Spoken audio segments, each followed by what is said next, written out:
Olá, pessoal! Sejam bem-vindos ao OCCast, o podcast da Oncoclínicas, um canal com informações importantes sobre saúde, prevenção e apoio no combate ao câncer. Eu sou a Adriana Bittar e hoje vamos conversar sobre um tema que precisa sempre ser relembrado, o câncer de mama. Antes de começarmos, já se inscreveram nos nossos canais? Estamos no YouTube e nas principais plataformas de podcast como Spotify, Deezer, Google Podcasts e Apple Podcasts.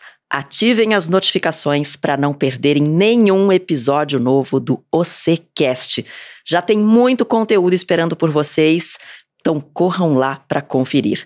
Para o nosso papo de hoje, temos a honra de receber a doutora Andréia Borges, oncologista clínica na Oncoclínicas aqui de São Paulo, formada em medicina pela Universidade Federal do Mato Grosso do Sul, fez residência e cursa o doutorado com enfoque em câncer de mama na Escola Paulista de Medicina da Unifesp, é também uma das fundadoras do Oncoresidentes, projeto voltado para a difusão do conhecimento e desmistificação das complexidades oncológicas. Seja muito bem-vinda, doutora Andréia. Muito obrigada pelo convite, é uma honra estar aqui hoje presente com outra colega minha, né, falando sobre esse tema do câncer de mama. Muito obrigada pelo Oncoclínicas, pelo convite, vai ser um bate-papo muito gostoso. Com certeza, e também damos as boas-vindas à doutora Maria Cristina Figueroa, oncologista clínica da Oncoclínicas, que nos acompanha de forma remota. Ela é chefe do Hospital Universitário Mackenzie e professora na PUC Paraná e UFPR. Possui doutorado em Oncologia e Biologia do Câncer pelo Instituto do Câncer da FMUSP, além de pós-doutorado na área de câncer de mama pelo Hospital Johns Hopkins, nos Estados Unidos. É idealizadora dos programas Mama Gênesis e Nós por Elas. É um prazer tê-la aqui conosco, doutora Maria Cristina. O prazer é todo meu, muito obrigada pelo convite, parabéns pela iniciativa, ainda mais estar próxima aí a minha grande amiga Andréia. Obrigada, gente. Muito bom. Olha, eu quero iniciar esse nosso bate-papo aqui contextualizando um pouco, né? Segundo dados do Instituto Nacional do Câncer, o INCA, o câncer de mama é o segundo tumor mais comum entre as mulheres, atrás apenas do câncer de pele, mas ele é o primeiro em letalidade. Então, apesar de ser relativamente rara, né, a aparição em mulheres até 35 anos, nós temos visto cada vez mais casos em mulheres jovens. Por isso, é de extrema importância, né, não só os exames de rotina, o acompanhamento com um profissional de confiança, como a prevenção da doença. Doutora Andréia, doutora Maria Cristina, quais são as principais formas de prevenção ao câncer de mama e como identificar os sinais, os sintomas? Eu vou começar com a doutora Andréia. É algo que a gente tem falado cada vez mais sobre essa questão da prevenção. Prevenção nada mais é daquela que a gente vai evitar que se desenvolva, né? O que a gente sabe é que 30% das mulheres, só o fato de você ser mulher, você já tem um risco aumentado de ter o câncer de mama. Então, é necessário que todas as mulheres, essa dica é para todas as mulheres, tá? Não são só para aquelas mulheres que têm um alto risco ou que têm histórico familiar oncológico, não. Isso para todas as mulheres serve essa dica de prevenção. Algo que a gente fala muito e a Cris fala muito também nas redes sociais dela também sobre isso, eu tenho certeza que ela vai me complementar muito bem, é sobre atividade física. Parece um clichê, a gente sempre fala promoção de atividade física, fazer atividade física de forma regular, semanalmente, mais do que 4 vezes na semana. Quando a gente fala, não é fazer 2. Então, tem isso uma orientação das sociedades para qual que é essa prevenção, o que causa a prevenção, qual que é essa frequência realmente de atividade física. A gente fala de 150 minutos semanais, isso de forma regular, isso previne câncer de mama. A gente tem estudos mostrando essa redução mesmo na frequência mesmo de câncer de mama, né, de diagnóstico. Não só isso, mas também uma alimentação saudável, rica realmente em verduras, algo que a gente sempre fala, mas isso todo médico fala, mas tem uma base realmente para essa orientação. Então, não só a questão da alimentação, mas também a questão da atividade física, isso cada vez mais, e redução de peso também, isso no câncer de mama, ele é muito importante por conta realmente o excesso de peso, ele é, assim, querendo ou não, um fator de risco muito aumentado. Então o sedentarismo, a gente tem que tentar combater o sedentarismo para tentar prevenir. Não sei se a Cris quer complementar. Por favor, doutora. Só complementando o que a Andrea falou, para deixar ficar mais compreensível aí para quem nos ouve, nós dividimos de forma didática os fatores de risco entre modificáveis e não modificáveis. Os não modificáveis são exatamente o que a Andrea trouxe, o fato de sermos mulheres, de estarmos envelhecendo, eventualmente uma predisposição hereditária, que nós não podemos atuar modificando. E os fatores de risco modificáveis são aqueles que sim, nós podemos atuar e reduzir o nosso risco de surgimento de câncer. Aqui a gente está focando em câncer de mama, e aí os modificáveis vão muito de encontro ao que a Andrea trouxe, né? Então, atividade física, a questão do peso, principalmente em mulheres pós-menopausadas, a importância de se manter o peso, ou seja, não ter ganho de peso pós a menopausa.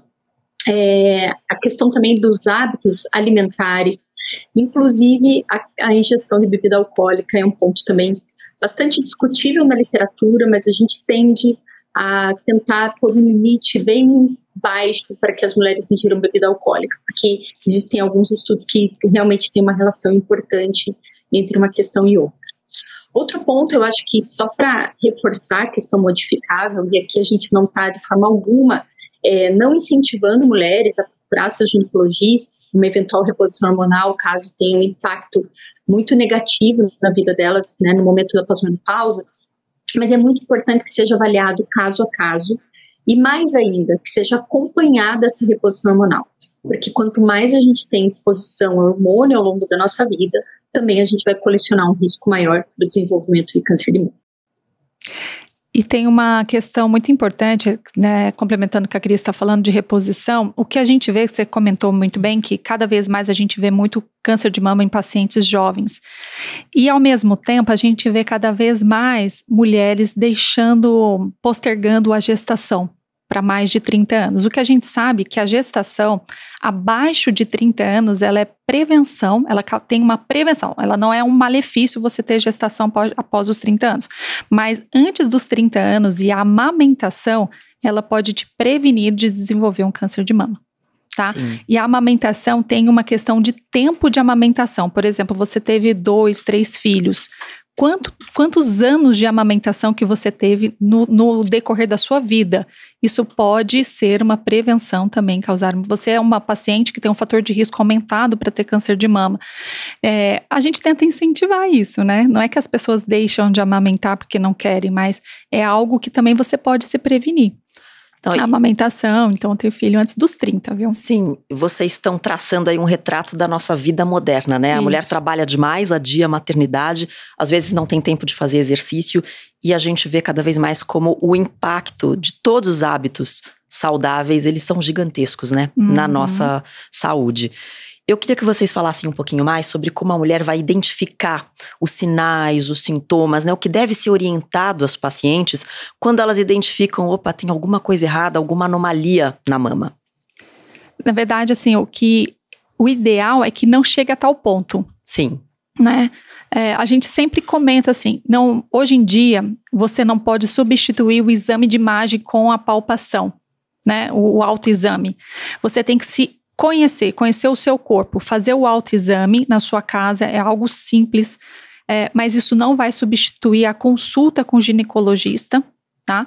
Isso não vai substituir o ultrassom ou mamografia a partir dos 40 anos, que é o que a gente acaba recomendando, e abaixo disso tem casos que a gente começa esse rastreio do câncer de mama com uma idade precoce, antes dos 40 anos, mas isso é algo avaliado no ambulatório, para pacientes que têm histórico familiar, ou que têm uma mama muito difícil de controle, de avaliação. Às vezes a gente pode lançar mão não só de mamografia, ultrassom, até de uma ressonância antes dos 40 anos. Mas, de novo, isso é avaliado, não é para todos os casos. Mas o ideal é que não chegue a tal ponto. E o principal sintoma é você ter um nódulo na mama, você palpar o nódulo, você sentir uma dor diferente.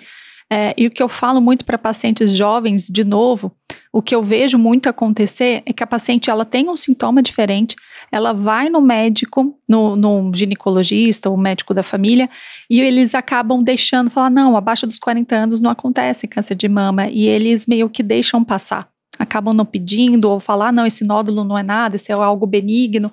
Então, é algo que, assim, mesmo a paciente mais jovem tem que pegar no pé, tem que olhar, tem que se conhecer, mas também precisa muito, isso não vai substituir a consulta com o ginecologista para fazer os exames de imagem.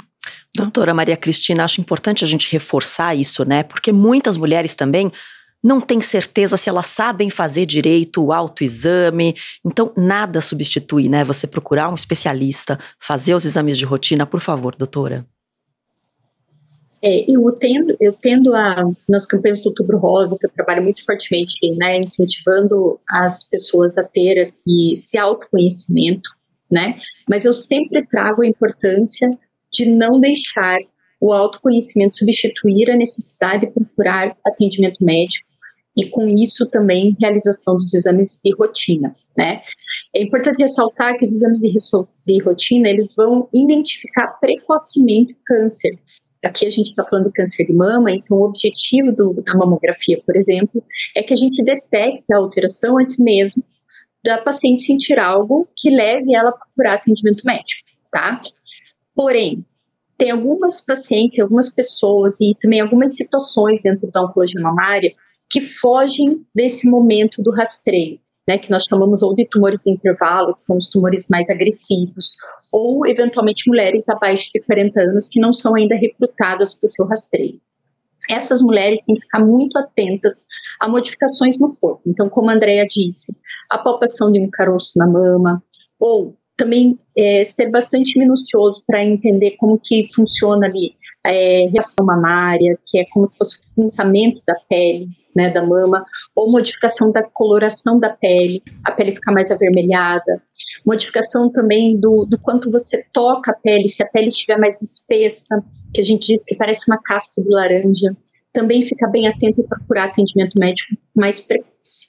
Então, esses sinais, a gente tem que ir educando as mulheres a entender como funciona o seu corpo já desde o início, desde quando ela começa a primeira menstruação, para que ela entenda como a mama se modifica durante os ciclos menstruais.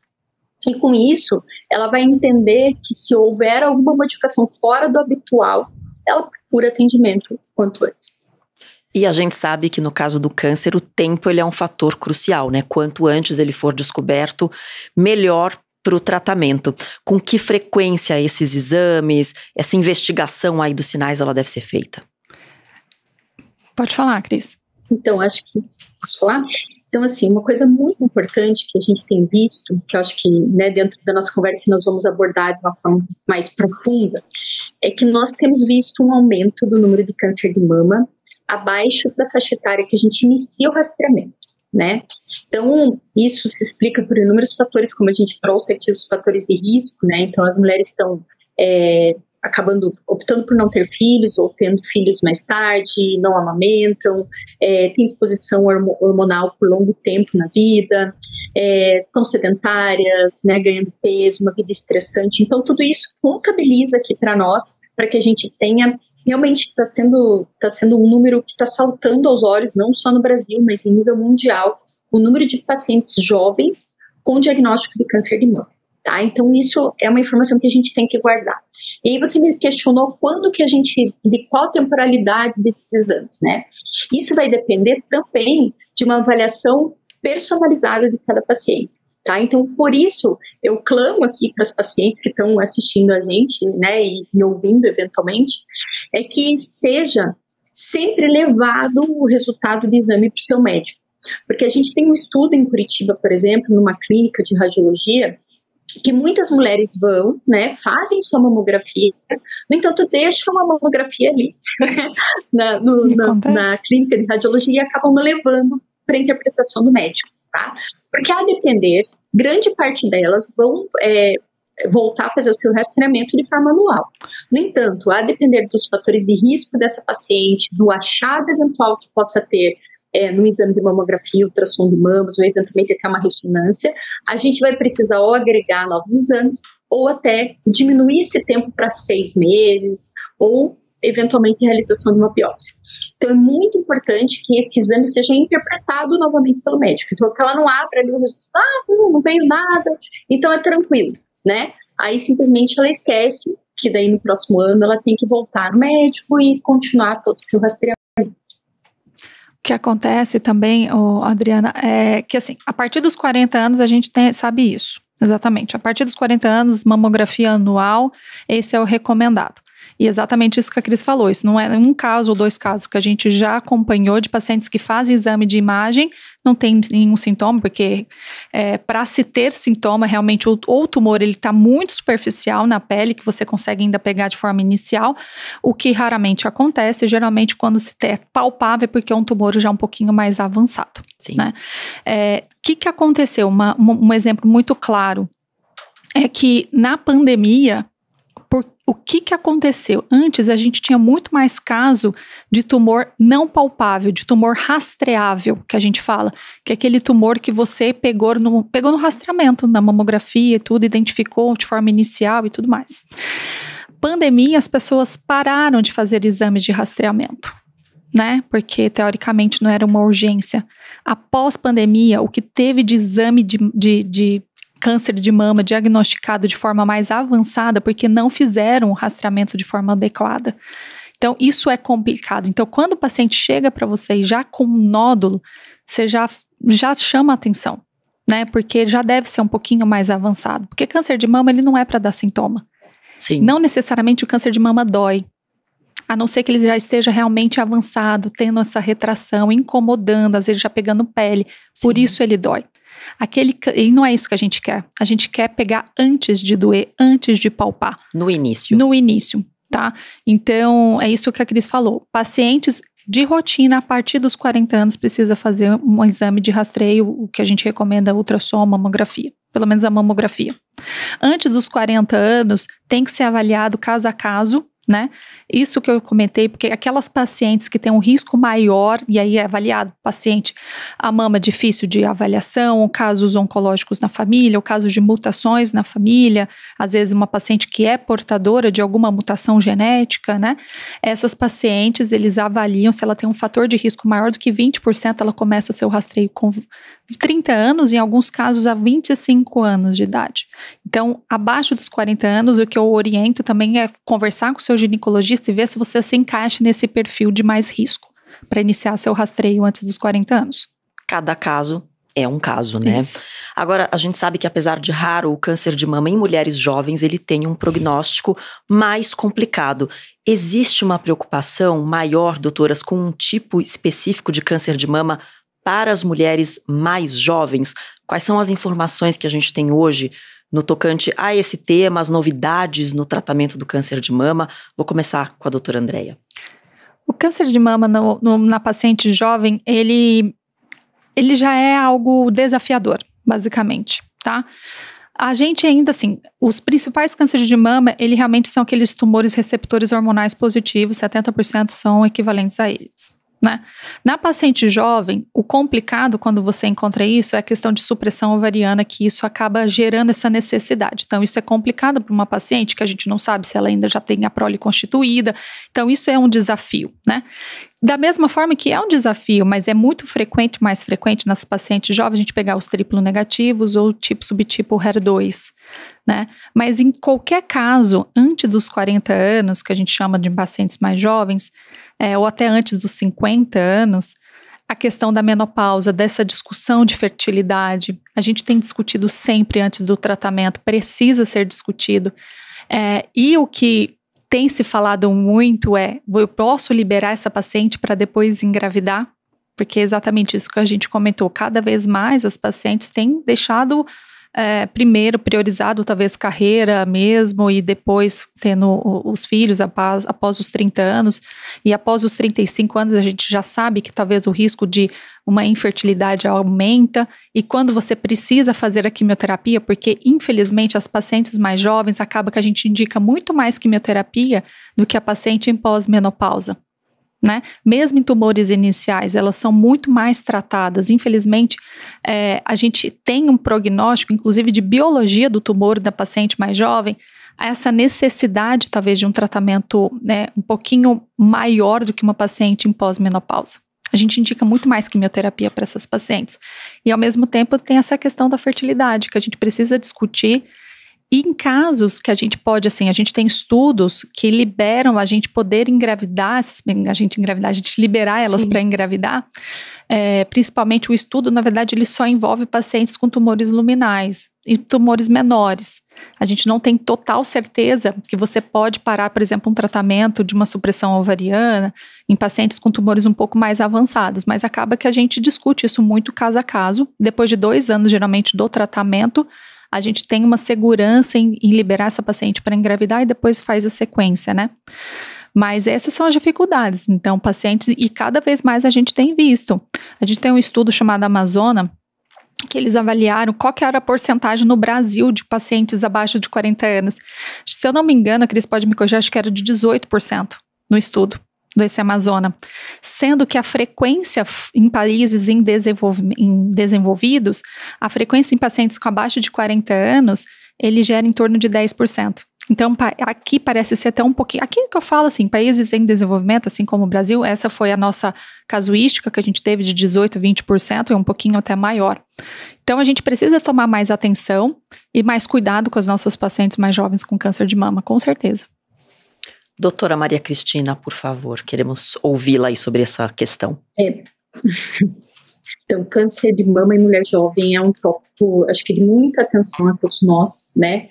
Primeiro porque essas mulheres não estão na faixa etária do rastreamento, né? Então, na grande parte das vezes, elas já chegam naquele momento que a Andrea comentou que a gente espera que as pacientes não cheguem, que é quando elas têm algum sintoma. Né?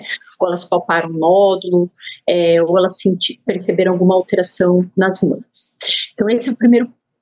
Segundo ponto, todos esses outros quesitos que a Andrea trouxe, eu acho que são perfeitos, porque a gente se preocupa muito com algo que cada vez mais é um desfecho perseguido para todos nós, porque a gente entende que a gente não está tratando apenas o câncer de mama, nós estamos tratando uma pessoa. Né? E quando a gente fala de mulher jovem, a gente está falando de mulheres que iniciaram sua jornada de trabalho, então a carreira, muitas vezes iniciaram suas vidas conjugais, iniciaram todo o planejamento do que elas desejam, né? Quero ser mãe, não quero, quando, onde, né? E de repente vem aquele banho de água fria que é o diagnóstico de câncer de mama. Então, tem todas essas questões também que estão cada vez mais sendo pontuadas, relacionadas à fertilidade, retorno ao trabalho, retorno a uma vida social, retorno da autoestima e todos os outros quesitos. Quando a gente fala do câncer de mama em mulher jovem, uma grande parcela dessas mulheres, claro, a despeito da casuística que nós temos, que os luminais, ou seja, os tumores receptores hormonais são mais comuns, mas a gente também tem um disparo aí dos tumores mais agressivos, né, que são os triplo negativos e as pacientes que têm tumores HER2 positivos também. Então, a gente vê também esse perfil se sobressaindo nessa população mais jovem. Além disso, apesar de ser muito menos comum do que o acaso, né, quando a gente fala em câncer de mama, por que aquele câncer de mama foi causado, quando a gente fala em mulher jovem, principalmente abaixo de 40 anos, a gente tem que acender as nossas ideias de que esse tumor pode ter um link hereditário, com alguma mutação genética. E aí sim a gente consegue explicar o porquê que essa mulher teve câncer de mama tão jovem, né? Além daqueles fatores que a gente já discutiu.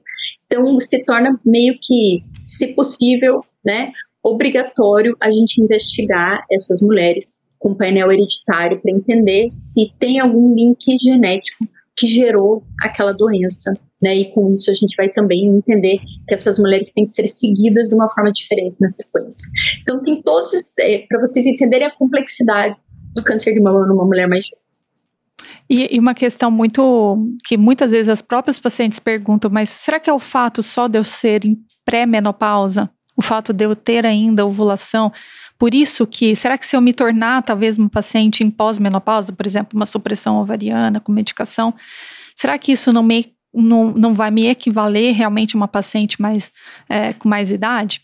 E parece que a gente ainda não sabe explicar muito bem o porquê dessa agressividade só, mas parece que tem muito mais algo biológico na paciente mais jovem para ela desenvolver, porque não é para si, não é para ser, né? Sim. É para ser realmente o diagnóstico do câncer de mama, ele é muito mais prevalente em pacientes uma média de idade de 50 anos ou acima de, né? Essas pacientes mais jovens, elas têm que ser vistas de uma forma diferente.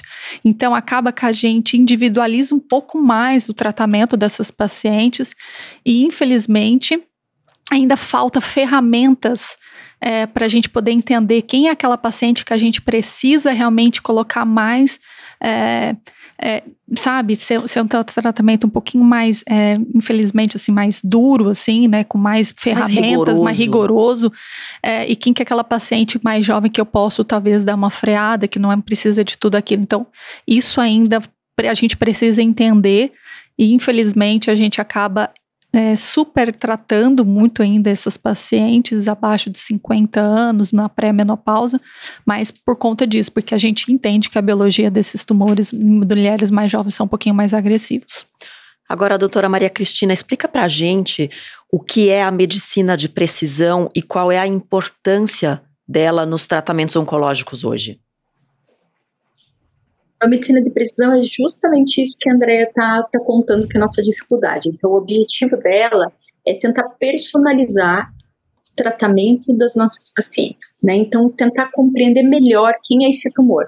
Então, a gente já sabe algumas características muito importantes, talvez a mais antiga de todas no câncer de mama é a expressão, por exemplo, do receptor de estrogênio e progesterona, que são os receptores hormonais femininos, que nos guiam tanto para entender como que essa doença vai evoluir, né, quanto para a gente também personalizar o tratamento dessa paciente.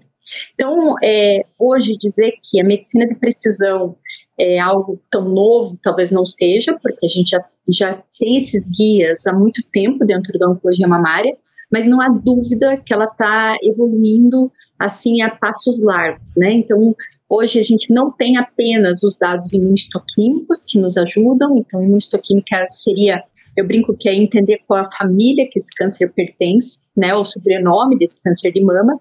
Então, além disso, a gente tem outros dados que são muito importantes para que a gente possa julgar como que essa paciente vai realmente evoluir, além de, que a Andrea trouxe muito bem, entender melhor se a gente está fazendo um tratamento muito pesado para esse paciente, se a gente está usando uma arma que não é necessária, talvez eu possa usar o meu estilingue, está resolvido, não preciso usar minha bazuca, né?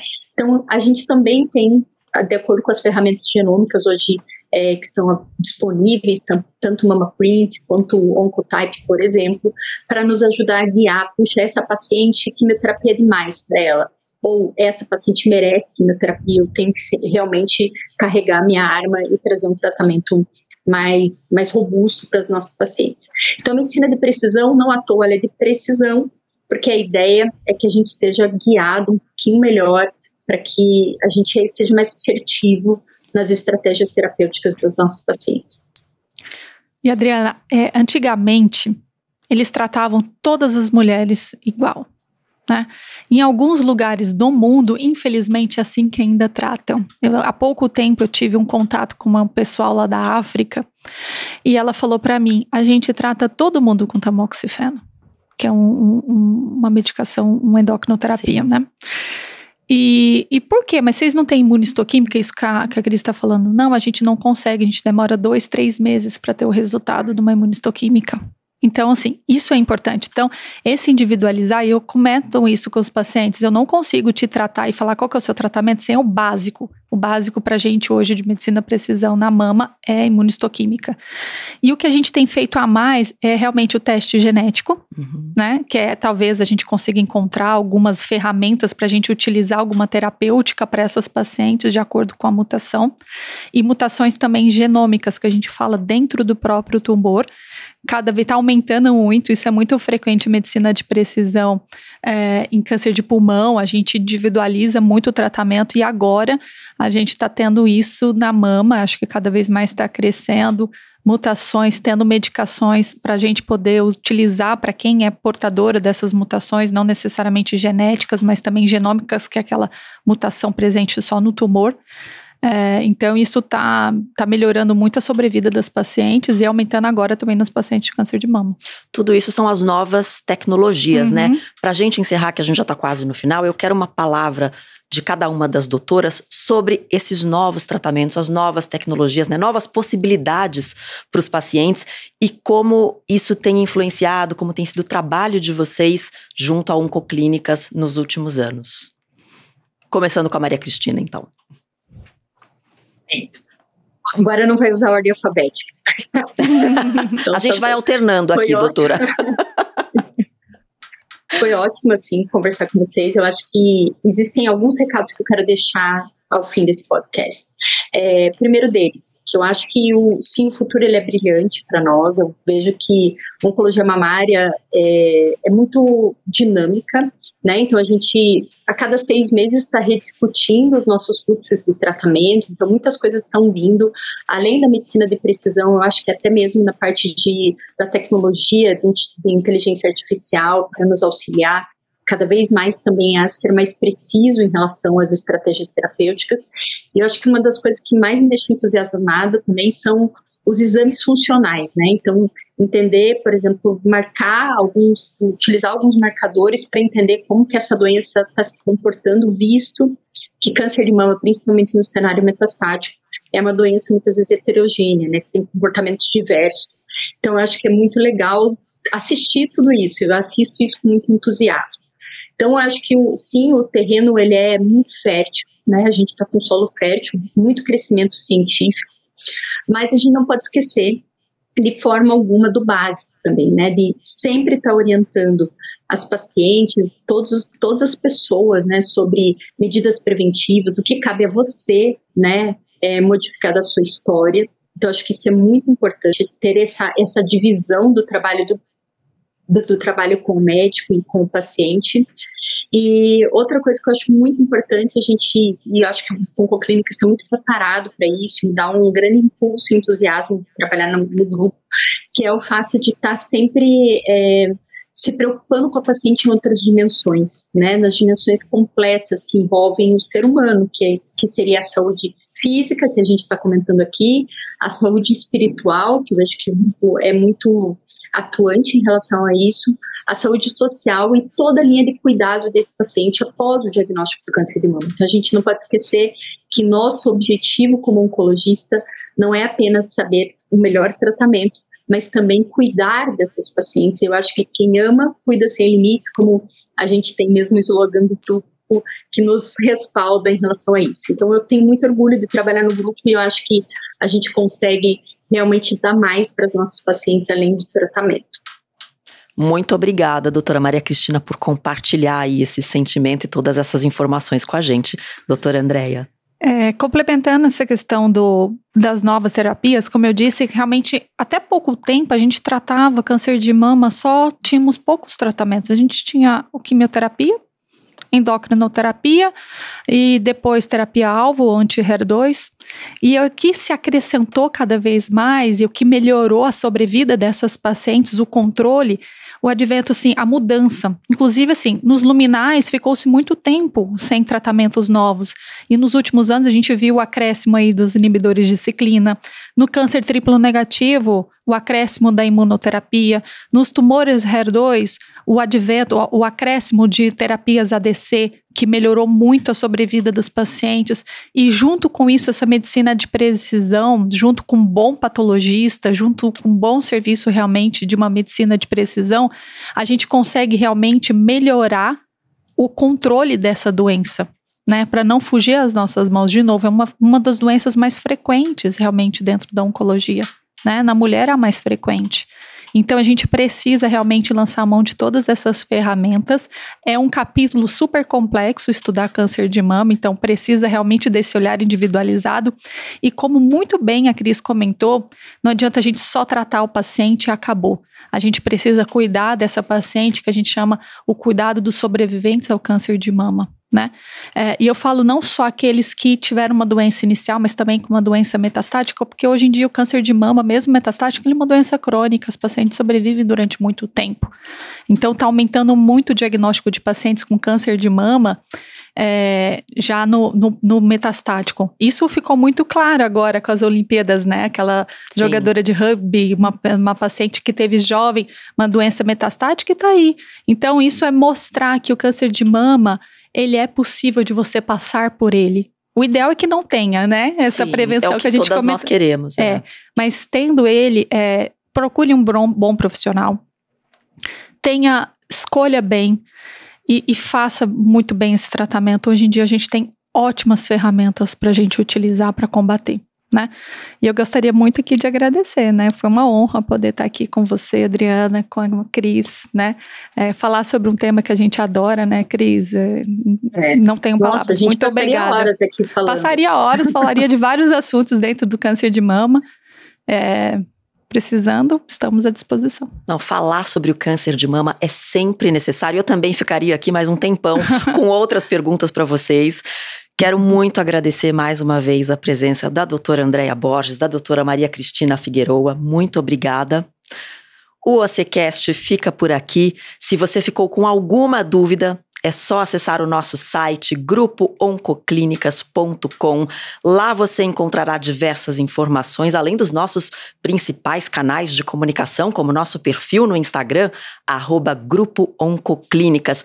Tem perguntas sobre esse episódio ou outros assuntos aí da área de oncologia? Então, escreva pra gente, os nossos convidados especialistas podem responder aqui no nosso podcast. E queremos também o seu feedback. Se você gostou dessa conversa, conta pra gente que temas você quer ouvir aqui no nosso OCCast. E olha, compartilhe esse conteúdo com quem precisa dessa informação. Muito obrigada pela companhia e até o nosso próximo episódio do OCCast. Tchau!